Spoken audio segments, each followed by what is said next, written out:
All right, guys, welcome back into another NFL DFS video. My name is Eric Paulzine with 9 to 5 Sports. Going to be getting into the ownership leverage here for week one. And I want that to be clear. I'm saying ownership leverage, not ownership. A lot of the times ownership gets thrown around a lot in the fantasy sports community as like a buzzword.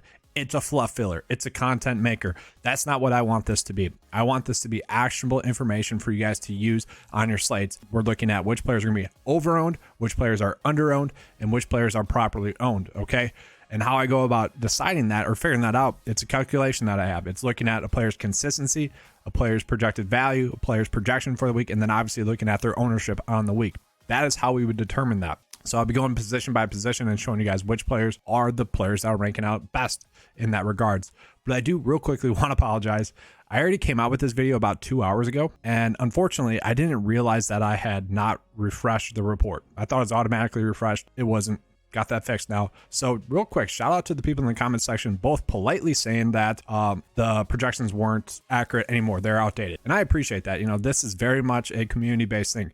Help me help you guys, or help you guys help you guys. You know, I appreciate that a lot. So quick shout out to you guys in the comment section. I appreciate that. So right now, let's get into it here, guys. So the first thing that I want to look at actually is going to be looking at the 9 to 5 lineup builder. And this is going to be available on the 9 to 5 membership here. The 9 to 5 membership is still concentrated as the PGA DFS membership with add-ons for the NFL season. A lot of people have been reaching out to me saying that they wanted the NFL DFS membership. Okay, so what's included in that is going to be the DK, DraftKings lineup optimizer, and the NFL cheat sheet, which I'll be showing you guys here as well. We are looking at the lineup builder right now though. So one thing that I want to do is I want to run the build based off of ownership, like the most owned builds I can make. Okay, a lot of people actually have seen success in cash lineups just chasing the chalk. Let the other 40% of people that get a little bit too cute with it make the mistake. So just real quickly looking at that, this is the lineups that's spitting out to me. Jalen Hurts as the quarterback, Chase Edmonds, Joe Mixon, Christian Kirk, Elijah Moore, Michael Pittman, TJ Hawkinson, Aaron Jones. And then that's kind of just the consistency as we look throughout this. So kind of interesting to me there. If you guys are wanting to chase the chalk, that is a way that you can go.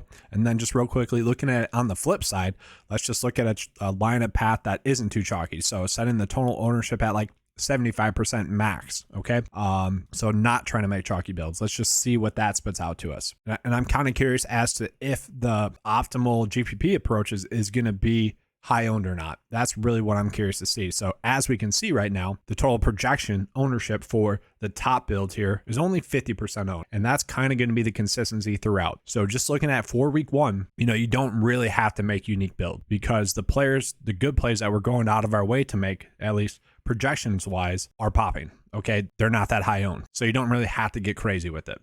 Okay, so now we're going to get into it. Ownership leverage page here, and this is available on 9 to 5 Sports. So you click on the ownership leverage tab and it'll bring you here. So looking at it, which players are going to be the most owned just on the slate in general? We're looking at Jonathan Taylor, 26, Marquise Brown, my core play, and this hurts me, guys. Marquise Brown is at 16% or 18% ownership now. And this, guys, this is subject to change. I want to make that clear as well. Like I'm recording this on Friday afternoon now. This stuff does change, which is why I had to come out with another video for you guys, okay? And I'm happy to do that, by the way. I like making these videos in case you guys can't tell. But that's like come Sunday, this could change as well, just so you guys know. Saquon Barkley, 17% projected ownership. We can see he's already a player that you want to avoid. Travis Kelce, tight end play on the slate, high scoring game, that makes sense. Michael Pittman, easy matchup, that makes sense. Jamar Chase, 15%. Like there's a lot of players getting some big value. Okay. And then let's just look at ownership leverage. Which players are going to be the best plays? Which players had the best leverage? Okay.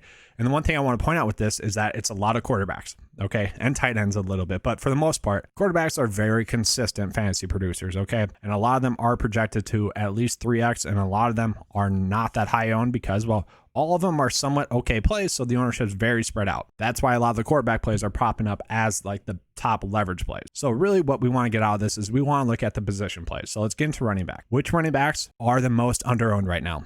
Damian Harris, number one. At 1% projected ownership, people do not like Damian Harris, which is strange. He's their RB1 right now, projected to get around 15 DK points. He's a guy that can score touchdowns. And sure, this isn't exactly a game that you want to attack, but it's not a game that you don't want to attack either. Like I could get on board with that.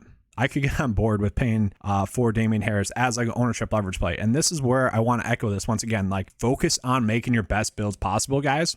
okay, throughout the whole week. This is kind of one of the last steps that you do if you're making some GPP builds. Like maybe in 10% of your builds, you go through and like try to gain some leverage. So like, let's just say, let me find someone in that price point range as Damian Harris.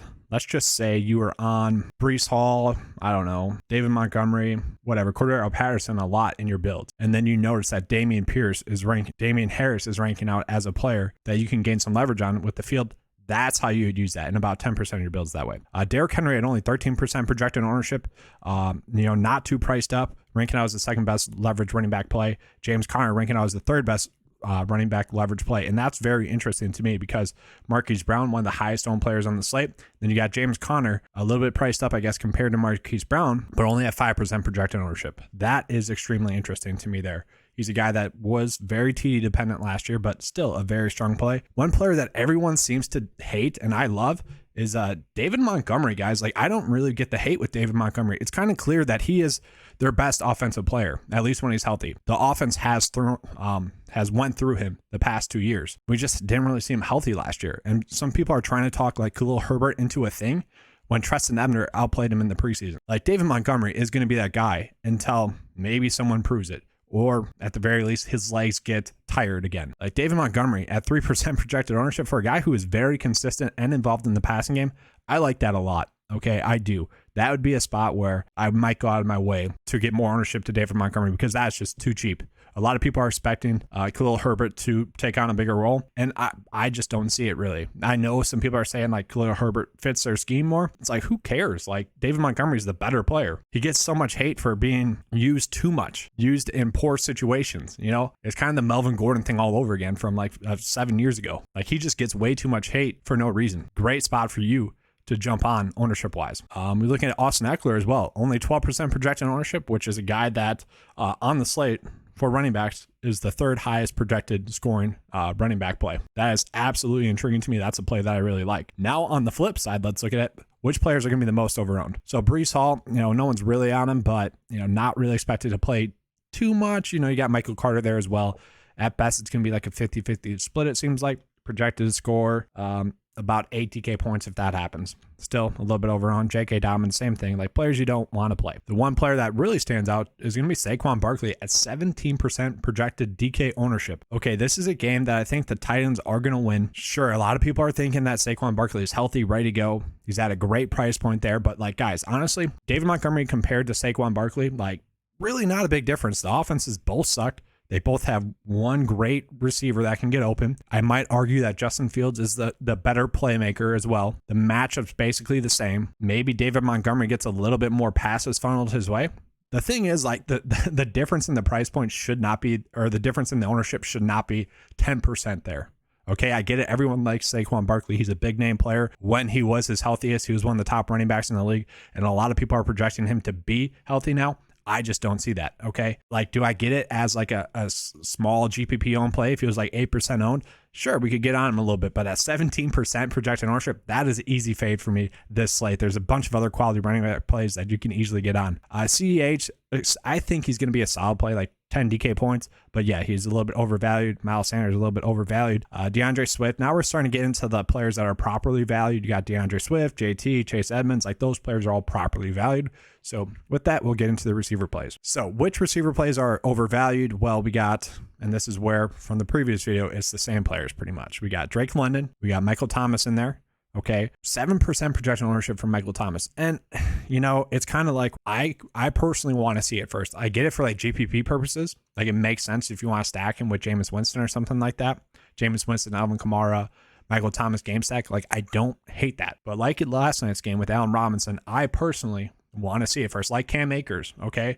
It was expected that Darrell Henderson would at least be in like a 50-50 split with Cam Akers. Like in that situation, I at least wanted to see it first from Cam Akers or Allen Robinson before I played them. That's how I feel about Michael Thomas as well. Okay, year off of football, I just want to see it first. For me, that would be a fade. Juju Smith-Schuster, like I love as a play. I love as a game stack. And you guys will see that in the game stack video that, yeah, Juju Smith-Schuster makes a lot of sense in a game stack build. But not really feeling him as like a solo player that I'm going on my way to play. There's other players that you can get on that are going to be better players. And I'll show you guys that here in a second. Marquise Brown, I'm fine with, guys. Like I love him. Okay, this is where I'm not going with the data. I love Marquise Brown in the slate, especially with all those players going to be injured and banged up. So real quickly, looking at the highest owned showing receiver plays on the slate. Here we go. Just showing you guys so you can see it. There it is. And I would expect like Rondale Moore at his price point, if he does play, he's going to be pretty high owned. But I want to point this out to you. So let's go like by DK salary, like with that 5K range. So like Michael Pittman at 16% ownership when you can get Christian Kirk at 4. What is going on there? Christian Kirk, the core play for 9 to 5. Like, let's boost that ownership up. Not really. Let's keep it where it's at.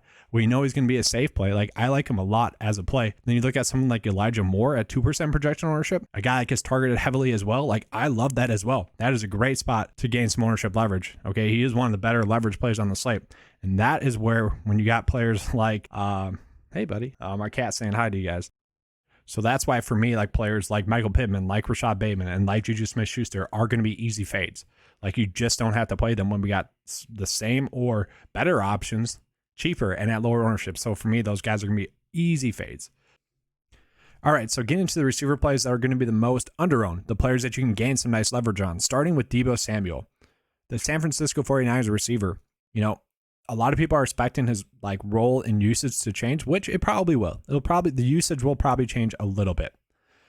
But the offense is still going to run through Deebo Samuel. They paid him like it's still going to run through him.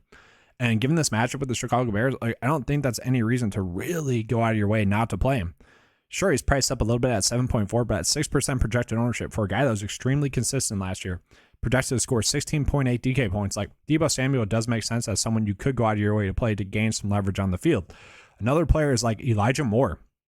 Elijah Moore, sure, he's coming in off of an injury-riddled season, rookie season, but 14% projected or 14 DK points projected, 2% projected ownership. Like that is a great spot to gain some leverage. Deontay Johnson, people are worried about the shoulder injury. I'm not worried about it. If he plays, you know, I think he's a plug and play. If he doesn't play, well, then obviously the shoulder's bothering him. Like, why would you risk playing him in week 1? You got a full season. Like, if he's injured, he's not going to play. Devontae Adams, and this is very shocking, and I think this is where the consistency part of it is coming into play. So he is projected at 11% projected ownership, but he's extremely consistent last year, okay? And that's where you get a player that's extremely consistent that's going to skew it a little bit more towards him being under-owned. And he is projected to score around 16 DK points. Do you want to play him? Maybe you could. You could possibly play him. Like, I don't hate that, but it's not something I'm going crazy with. And then real quickly, get into the tight end plays here as well. The tight end plays are always going to be a little bit undervalued. That's just how DraftKings prices them. So they're always going to rank out really well leverage-wise compared to the field. And maybe in the future, I'll do a position-by-position leverage as well, like comparing the highest owned tight end play to maybe someone that's not as high owned, okay? But we can see Travis Kelce, I don't want to say he's a fade, but like Mark Andrews, you can gain some nice leverage on. 6% projected ownership for Mark Andrews, 17 for Travis Kelce. Mark Andrews actually projected to score more. And I will say the projections here for Mark Andrews and TJ Hawkinson are a little bit aggressive, okay? Take it for what it's worth. But TJ Hawkinson is a very consistent tight end player, and that's probably why he's ranking out well leverage-wise as well. Has a great matchup going against the Philadelphia Eagles. Like, he should be able to produce in this one. So those are the two players I want to gain the most leverage on here. Then real quickly, quarterback-wise, the quarterbacks are all pretty much under-owned, okay? They're all cheap, okay? And they're like a cheap 15 DK points you can get pretty much.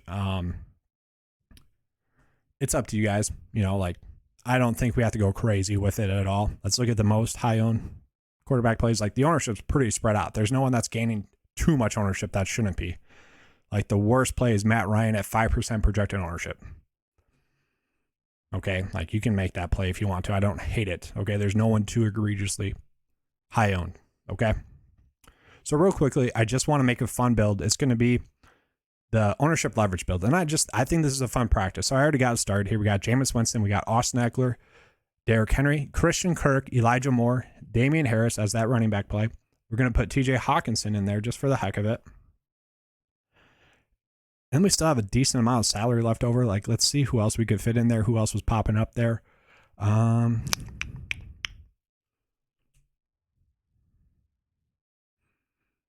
don't really know just yet. But you guys get the point of it. Like, this is a pretty decent build still, and it's a unique build that's going to be under-owned, more under-owned than it should be compared to the field.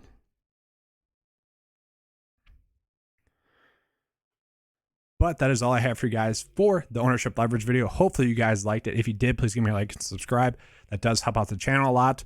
Ownership is not something I typically like to cover too much because, like I said, it is a big fluff content piece for a lot of people in the industry. So hopefully I gave you guys some actionable information that you guys can use in maybe a one-off GPP situation. Like I want to make this clear, like make your best builds possible. Okay. Only at the end of the week do you start worrying about ownership, and then maybe you change 1 or 2 of your builds, like 10% of your builds, maybe, just to get some leverage to the field. Obviously that's the whole point of this video. Okay. So hopefully I succeeded in getting that information out to you guys. All right. Thanks for watching, guys. And as always, let's keep cashing.